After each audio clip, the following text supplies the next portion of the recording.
knowing what you have is a big deal, and knowing what's out there and what isn't out there too. That's a key too, what isn't available. So sometimes it's not always what is available that can help with value. It's what isn't available. Welcome to the Rental Property Owner and Real Estate Investor Podcast, brought to you by the Rental Property Owners Association, where real estate investors have found success since 1968. Hello and welcome to episode 413. Owning waterfront property is the dream of many real estate investors, but buying and selling waterfront property is very different than your typical real estate transaction. Tia Lilly is the founder of Property Cape Cod Real Estate. Tia is a seasoned real estate professional with almost 2 decades of experience specializing in all types of waterfront properties on Cape Cod, including waterfront, water view, lake, pond, riverfront, and beachfront properties. She understands that selling a waterfront property differs from a traditional home sale, but this fact is not widely known. Today, Tia is going to walk us through all the things we need to consider when it comes to buying or selling waterfront property. Tia, welcome to the show. Thanks, Brian. I appreciate you having me. I was looking forward to this conversation because I have some waterfront property, rental property, and I'm looking at building on other waterfront property. But what I found is it's very hard to value these types of properties because you're taking into account waterfront, which doesn't necessarily have a price tag on it. So you have to sort of see what the market will bear as far as I've been able to tell. But I'm wondering what, you've been specializing in this for such a long time. Kind of take us through it. What are we talking about when we're talking about waterfront property? We're talking about quite a bit, and your situation is a little unique where you're building. So it's something new, but typically with a structure existing, like we look at it, I think you're on Lake Michigan, right? The properties I'm talking about are on Lake Michigan and either in Traverse City or North Muskegon. Right. So here, like Cape Cod, for anyone, a lot of people know Cape Cod, some don't. It's a resort destination here where people are drawn to our beaches and our lakes and the ocean and boating. And it's just so many variables of water here, rivers, and they're all come in different shapes and sizes and connect to different parts of the ocean. So we have the bay side, we have the ocean side. So, I mean, right there alone, I can speak, it's hard for me on the Lake Michigan, I don't know, but to Cape Cod, there's just so many different varieties of water. So when somebody says, oh, I want a waterfront, or I want to sell my waterfront property, or I want to buy a waterfront, first we have to look at the water. What does that water do? What is it? How do people use the water? Is it boating? Is it beach? And their value will come from there. So that's one part where you start. And then there's a lot of different rules and regulations, as I'm sure you have on Lake Michigan as well, anything near water. So those need to be considered in part of the sale process as well, and to be aware of it so there's no surprises. Tia, can you kind of walk us through that process then? Because and actually maybe we should just take a step back and you can just kind of help us track like what you do and how you interface with the waterfront property as a realtor or broker, and the type of properties you typically help people buy or sell. Well, there's actually a variety. And, I've been listening to a lot of your podcasts because you work a lot with investing. Well, anything in real estate, right, is an investment. But so it depends. We have people that come to us a lot that want to, what I get excited about for people in terms of investment, we'll just go there for 1 second, is it's such a great opportunity to invest in real estate and have fun with it, build equity, and utilize it as a vacation rental. So it generates revenue. It's exciting. The key is getting the right property though. So that's a huge key in what will derive the best rental revenue for you. So that's one aspect. And more people are finding us for that venue. So you work with a lot of short-term rental or vacation rental type investors who are looking for that waterfront property that they can rent out. We do. And we have a rental division, a vacation rental division specifically for that as well. So we're full service on that. So, I mean, our ideal client is the one that's out of state that wants to come in and enjoy their house a few weeks out of the year, want it to be their own, but want this home to be an investment in terms of more than just appreciating in equity, but have it generate revenue. And we just see everything through everything. Like we take care of the house like it's our own house and drop a check into their account once a month during season. Winter, we close it down though here. Very quiet in the winter on Cape Cod. Yeah, I can imagine, but very busy during the summer. We were just there not too long ago, and it's a beautiful area and a really amazing beachfront. What town did you stay in? We stayed on the mainland in Plymouth, where Plymouth Rock is, and then but we did travel out to Nantucket. Yes, so you were in Nantucket. Yeah, I wanted to drive the whole Cape. And for those who aren't familiar, when you say Cape Cod and they all they picture is Jaws, kind of describe where Cape Cod is and what we're talking about. It's the tip of Massachusetts. It's a peninsula, so it's connected by two bridges. You could travel over the Sagamore Bridge or the Bourne Bridge to get there, and it's comprised of 15 towns. And a lot of people think of it as like an arm. So if you look at your arm, you have the upper, you have the lower, mid, and outer Cape. So it's outer Cape would be like all the way to Provincetown. Everyone knows Provincetown, and then upper Cape was when you first come over the bridge, and then there's everything in between, and they're all different. It's actually quite spectacular. So where you were on Nantucket. So we have Nantucket and Martha's Vineyard. I wasn't on Nantucket. I don't know why. It was Provincetown. We went to Provincetown. Yeah, we took the ferry to Provincetown. Provincetown's a lot of fun. It was very eye-opening. My kids loved it. Oh, I'm sure they did. It's kind of similar to Key West, right? So it's got a lot of similarities to Key West, but it's fantastic. Tons of shopping and excellent restaurants. People probably are familiar with Cape Cod and like Martha's Vineyard. And they shot Jaws on Martha's Vineyard, although they made up a fictional city called Amity, I think was the name of the city. But you're so right. I hadn't thought about that when you said Jaws, but a lot of people do think of it. Let's talk about just the buying and selling of waterfront property then. I mean, where do you start? If someone calls you and says, hey, I want to buy waterfront property, how do you narrow it down for them? Well, we start at the beginning, and a lot of it is like, I always encourage people to kind of look at it with the end in mind, so to speak, because it can change. But how do you see yourself using this property? Let's like dive into that. And then what do you like to do? Because I can typically tell with what their interests are. I've been doing this. I built my agency on buyer agency originally. So working with buyers to help them find their vacation home. So it's really because based on their interests and how they want to use the water, like, are you a boater? Do you like to go to the beach? How do you walk to the beach? Also, budget's going to factor into that. Like, what are they looking to what do they have budgeted for this home? And that can kind of start to play out as far as like what would be the best fits from. It's all great. People ask me all the time, where's the best place? It just depends on anything near on water. You can't go wrong. So it's interest. Do you want to be near activities? Do you want to be quieter? So.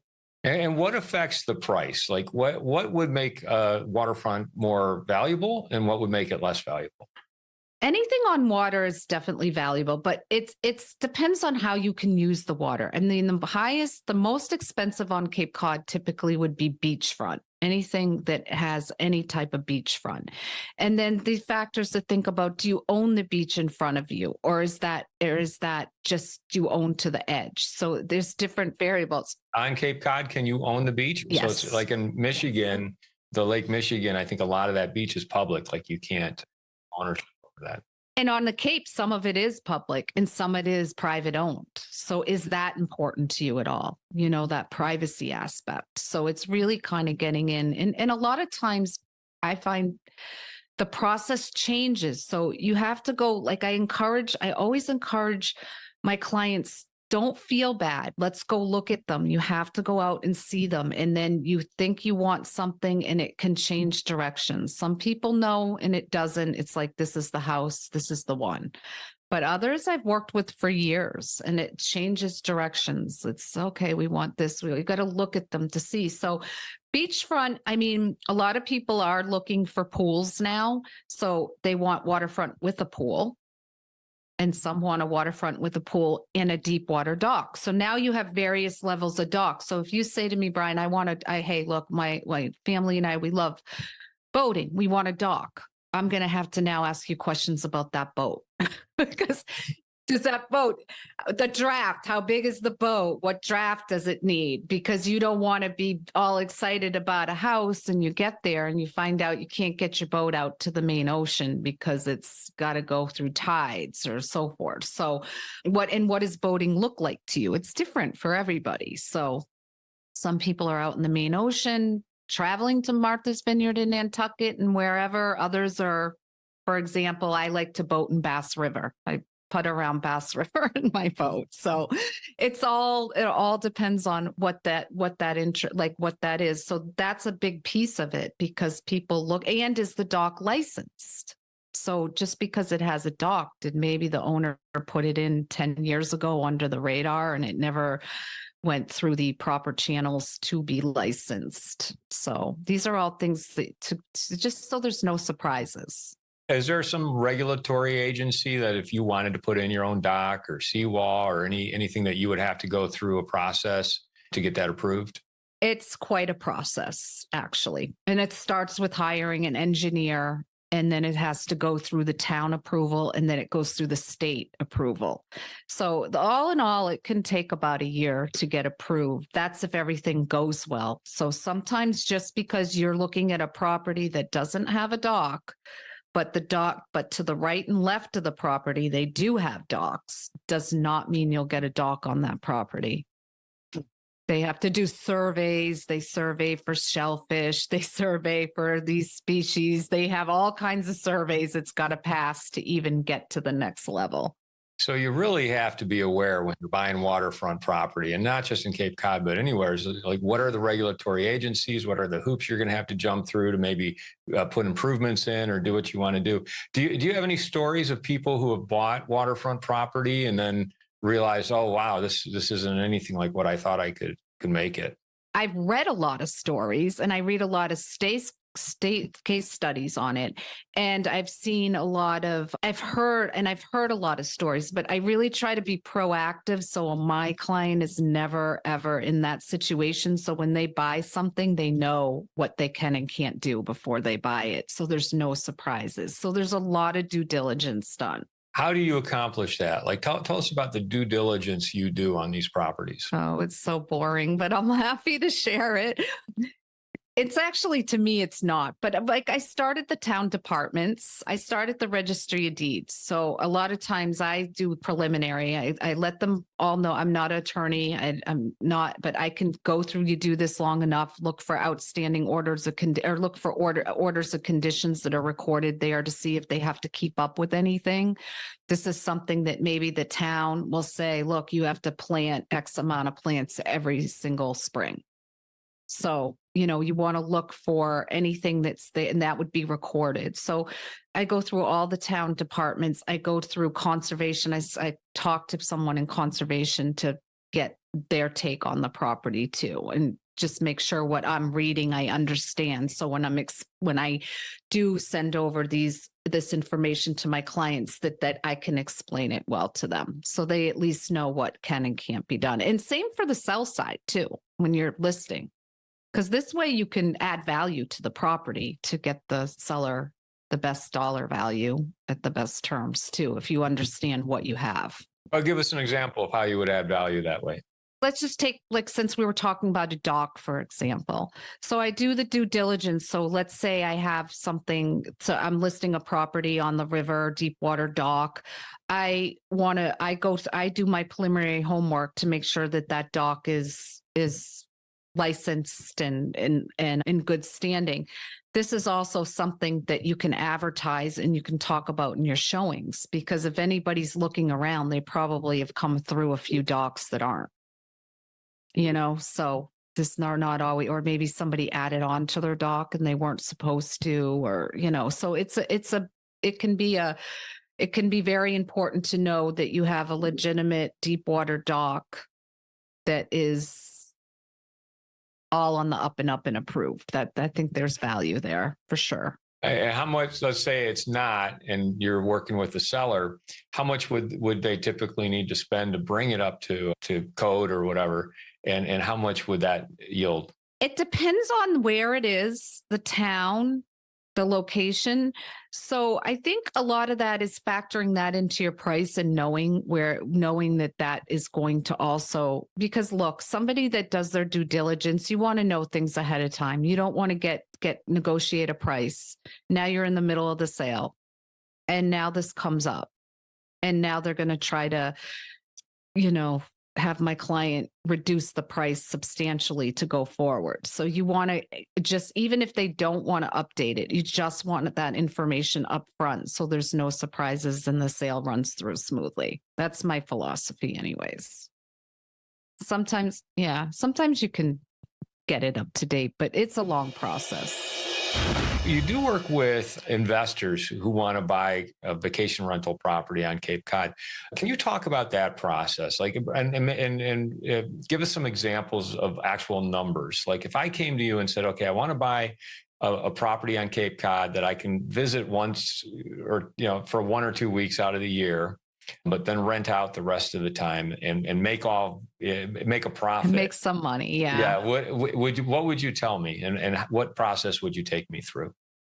Well, first of all, when you said I want to make a profit, we'd start there because what does that look like to you? A lot of it is, are you taking a mortgage? Are you paying cash for the property? I'll give you an example. Right now, I'm working with a couple guys that are selling a New York property. So they're going to do a 1031 exchange.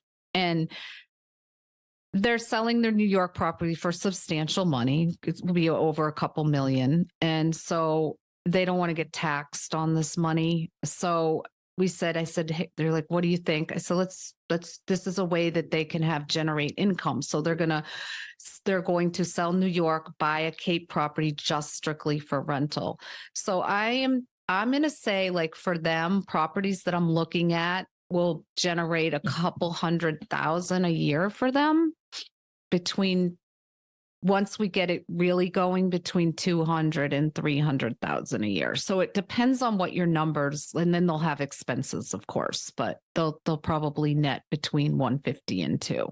And will that be before, will they have any sort of debt on it, or are they just paying cash? They're going to do a 1031. So they're doing cash. So, and then they'll gain. And so here's the thing, when you look at it, because I have somebody else that recently approached me that was all about turning a profit. So some of them will, and some of them won't. And the profit it turns was nothing substantial at first, but it's covering your costs. But where you really, really make the investment, the gain is in the equity when you go to sell. It always goes up unless you're selling short term.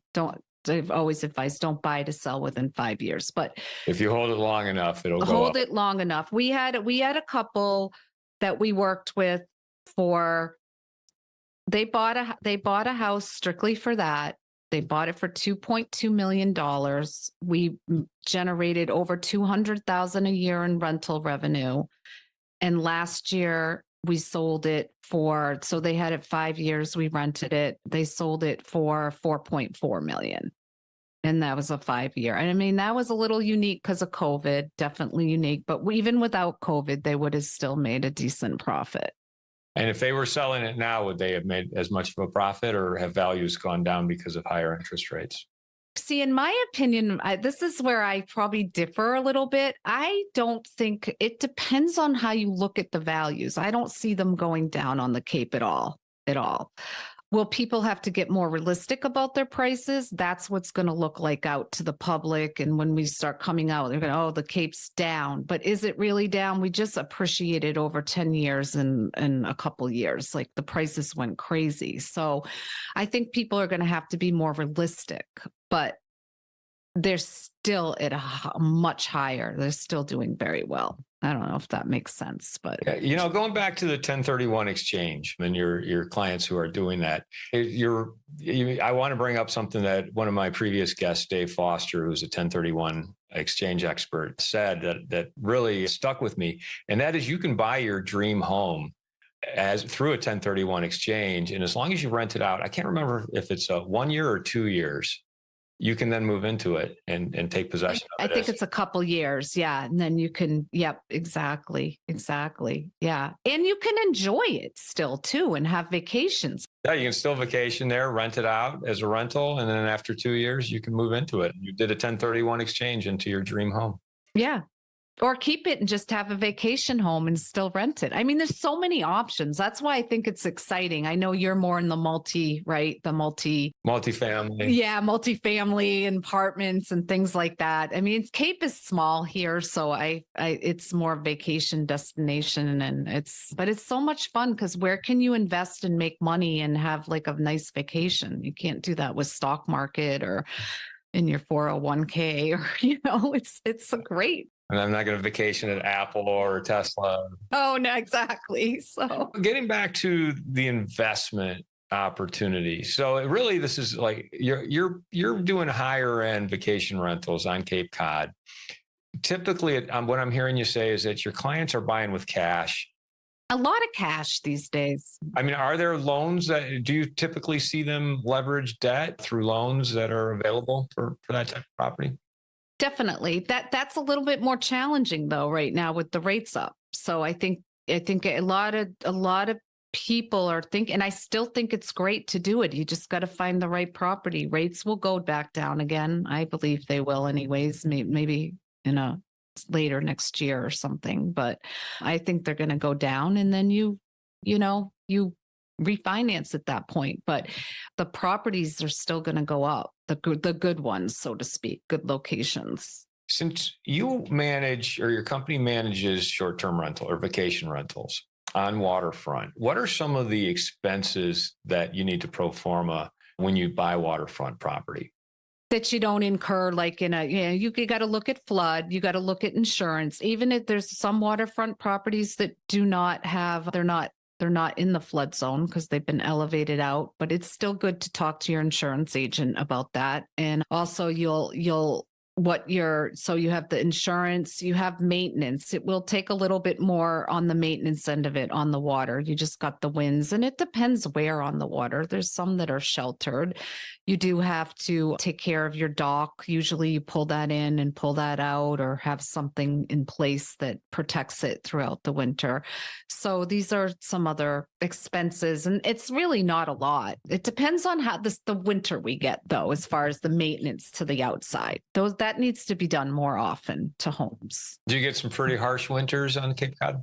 In comparison to the rest of the country, no. They've been pretty mild overall. It's more our winds. It depends the way the wind blows. So sometimes the windstorms, like no one will hear about it, and we'll have more damage on a windstorm than any other storm that is broadcasted on the news. So it's more, I think, our winds. You do have erosion, but you talked about floods and insurance, and I'm wondering, like, is Cape Cod prone to hurricanes at all? And what kind of insurance rates are you seeing, and especially changes in insurance costs?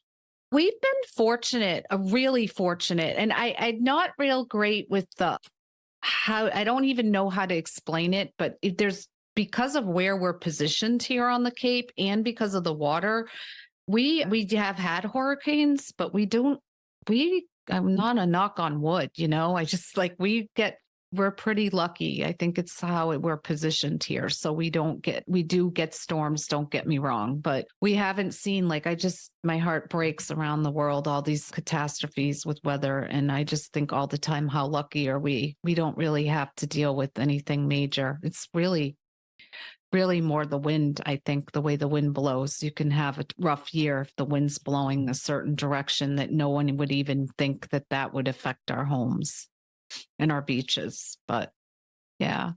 And insurance wise, I didn't answer that question. So insurance wise, no, we're not seeing, I know I've had some conversations with Florida, for example, people in Florida that work there. There are a lot of insurance agents are pulling out. I think they're going under. I've heard and read a little bit about that. We aren't seeing that here at all. I always recommend local insurance companies on the Cape. They are awesome, and they have very competitive rates, and they're there for you if you need them. So we have some great insurance agents that we work with, and prices are competitive, very competitive. I want to talk about other areas. And I'll give you like specifically, the areas that I have in Michigan. So one, we have 240 foot of beachfront on a vacation rental resort in North Muskegon. And when we valued it based on the cabins and the houses that were located on this land and the acreage that was there. I'm sure that the location and being on the beachfront added value to it, but it was really hard to put a number on that.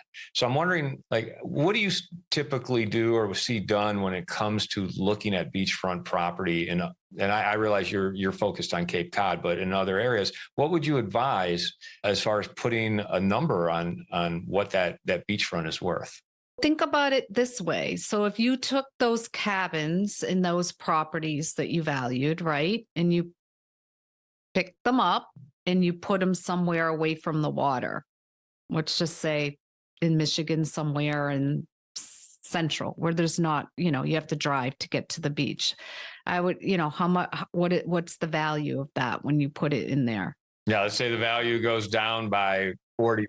Tremendously. It's all about location. It's just location. So I would always say you're not valuing. It's not even so much the cabinets. That's amazing, that property. I just get excited to hear it. So it sounds spectacular. So that is how big is it again? How many acres? I want to say we've got 12 to 14 acres, 7 cabins, 3 houses. And, it's all kind of rectangular and you can walk right down to the beach. It's on a bluff. So you have to go down a set of stairs to get there. But I've wondered and just played around with the thought, well, we bought it as a vacation rental resort. So we paid based on like net operating income. What are the cabins bringing in? But if we were to just say, you know what, we're just going to sell the land with the beachfront, would that actually be worth more than what it is as a commercial property? It might, but you have versatility there. So it depends on your buyer. It depends on the buyer. So you have a lot of versatility. So you can market it as just, hey, you can do not whatever you want, but within reason through the rules, right? Because that's prime. That's like the best that you can get with beach water. It doesn't get any better than that. So you have the location. No, it doesn't. So the location's superb. So that's really where your high value comes in. And then you have producing cabins on there that, so somebody could come in and just take over, or maybe they can add. I don't know out there, but it sounds like you've got a lot of acreage. So that's amazing. So somebody might come in and want to buy something like that and build more or tear down and build something different that, who knows? I don't know the laws or what can and can't be done there, but it sounds like there's tons of potential, like of what could or could not, what you could do there. So, but it's all about if you pick that up and took it somewhere else, it doesn't have that much value. I mean, it's valuable, but not that much. So you have something very special. Very special. Well, I think it also has to do with who you choose to broker it for you. Because if you look at it one way, you could say, well, this is just based on the value of the properties and the acreage and the net operating income. But if you found someone like yourself who really understood the value of waterfront property and had a pool of buyers who were looking for, specifically for waterfront property, it seems like there would be a difference in the type of buyer and price that you'd be able to get. I appreciate you saying that because that is so true. I do look at some homes that come up on the water and I just shake my head and think, why did they, even if it's not me, hire somebody. We have others too here. I'm not the only one. There's some great agents that know what they're doing on the water, but hire somebody that knows what your water value is worth, because that you're right, would come in and just say, oh, well, they're cabins or whatever. And so knowing what you have is a big deal, and knowing what's out there and what isn't out there too. That's a key too. What isn't available. So sometimes it's not always what is available that can help with value. It's what isn't available. Hey, explain that. What do you mean by Well, that? meaning I'm going to guess that no one else has what you have. I don't know Lake Michigan, but is there any comps out there or anywhere that anything have sold? Does anybody have 14 acres of land with 7 cabins? Not quite that. No, I mean, there's vacant land that you could look at the acreage and their frontage and what they're getting for that. There's a lot of residential, homes, very few resort type properties out there, if any. Wow. There's a few. Right. But right there tells you a lot. So you have a resort type property that nobody else has. So you're only selling to one buyer. That's it. Well, maybe a couple investors, who knows, but it's one party that's going to buy that property. And that for somebody, because I've heard Lake Michigan's spectacular. I've never had the opportunity to go, but that would be very valuable to somebody that's looking for that type of property. Yeah, amazing beaches. I'll give a plug for it if you want to check it out and you're looking for an awesome vacation place to stay with a group. You can go to bookdreamstay.com. Check it out. It's bookdreamstay.com. I don't normally plug myself on the podcast, but I'm going to check it out. Yeah. check it out. There's a number of properties on there, but look for Scenic Drive Resort. It's an amazing property. How would people find out more about you or get a hold of you or even just see the listings that you have? Thanks for asking. CapecodCod.com is where you can find us. Again, that's propertycapecod.com. And go check out like our podcast offers we have on there in the menu in the top right. We do have podcasts. If you want to subscribe to my magazine, you can get that for free. That comes out every other month, and just a lot of good information, more on water too, living on the water's edge guide. So there's some different offers there, but yes, propertycapecod.com. Thank you so much, Brian. Yeah, well, thank you, Tia. It's been a pleasure talking with you about waterfront property. Yeah, it's very different from non-waterfront property, and I think you've done a great job kind of explaining how and why and things to look for, and then answering some of my personal questions. I really appreciate that. I really enjoyed it. Thank you. You're welcome. Thank you for being on the show. Thanks. You've been listening to the Rental Property Owner and Real Estate Investor Podcast, brought to you by the Rental Property Owner Association. You can find out more at rpoaonline.org. If you enjoyed this podcast, please go to iTunes to subscribe, rate, and review.